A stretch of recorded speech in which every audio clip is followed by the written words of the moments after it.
আমার সাথে আমার ছোট্ট ছানাটার ১ম বৃষ্টি বিলাস। কে বলেছে শুধু জামাইয়ের সাথে বৃষ্টিতে ভিজতে ভালো লাগে? আমি তো আমার ছানার সাথে বৃষ্টিতে ভিজতে অনেক মজা করেছি। হ্যালো এভরিওয়ান, আসসালামু আলাইকুম। আপনাদের ভাইয়াকে দেখি তালের শ্বাস কিনে নিয়ে এসেছে। গ্রামে থাকলে তো এগুলো কিনে খেতেই হয় না। শহরে তো আর নিজেদের গাছ নাই। গ্রামে থাকলে এইগুলো গাছ থেকে নামিয়ে গাছের নিচে কেটে খাওয়ার মজাই আলাদা। আজকে শুক্রবার, জুম্মা মোবারক, মানে বিশেষ একটা দিন। ভালো মন্দ কিছু তো রান্না করতেই হবে। বাইরের ওয়েদারটাও মাশাআল্লাহ অনেক সুন্দর। আকাশে অনেক মেঘ জমেছে। কখন জানি ঝুম করে বৃষ্টি নেমে পড়বে। আমরা তো তরকারিতে সরিষার তেল খাই, তবে যেদিন আমি পোলাও, মাংস ভালো মন্দ রান্না করি সেই দিন কিন্তু সয়াবিন তেল দিয়ে রান্না করি। সকালে নাস্তা বানানোর পরে আমি কাটাকুটির কাজটা করে রেখেছিলাম। এখন শুধু চটপট করে রান্নাটা করে নিব। আমার ছানাটা পোলাওয়ের মধ্যে কিসমিস খেতে অনেক পছন্দ করে, তাই একটু বেশি করে দিতে হয়। আজকে তো ছুটির দিন, আপনাদের ভাইয়া বাসাতেই থাকবে, তাই তাড়াতাড়ি করে রান্না বান্না কমপ্লিট করে নিচ্ছি। তাড়াতাড়ি রান্না হয়ে গেলে সবাই মিলে একসাথে অনেকটা সময় কাটাতে পারবো। আপনাদের ভাইয়া ভুনা মাংস খেতে অনেক পছন্দ করে, তাই আমি যখনই মাংস রান্না করি ভালো করে কষিয়ে একটু ভুনা করেই রান্না করি। পোলাওয়ের সাথে একটু পটল ভাজি হলে কিন্তু মন্দ হয় না, তাই ফ্রিজ থেকে কিছুটা পটল বের করে নিয়েছি। এই পটলগুলোকে আমি চোচা সহ রান্না করে নিই। পটলটা ভাজা করা হয়েছে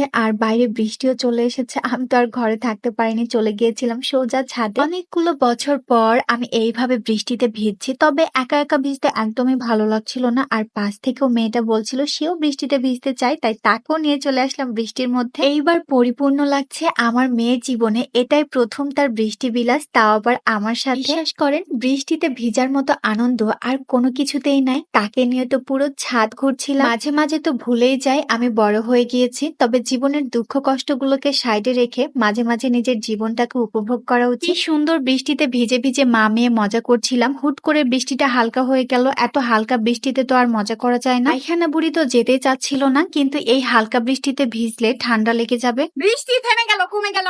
মা, আমি আর একটু গুছু করতাম, কিন্তু হলো না, তাই না মা? বাসায় চলে আসলাম, তবে এরপরে যেদিন আবারও জোরে বৃষ্টি হবে সেদিন আবার ভিজবো। মা মেয়ে ভালো করে গোসল করে নিলাম, তারপরে দুপুরের খাওয়া দাওয়া নিয়ে বসে পড়েছি। এখন সবাই মিলে একসাথে খেয়ে নিব। আমার ছানাটা তো পোলাও দেখে অনেক খুশি। যাই হোক, আজকের ভিডিওটা এ পর্যন্ত রাখছি। সবাই ভালো থাকবেন, আমাদের জন্য দোয়া করবেন। আল্লাহ হাফেজ।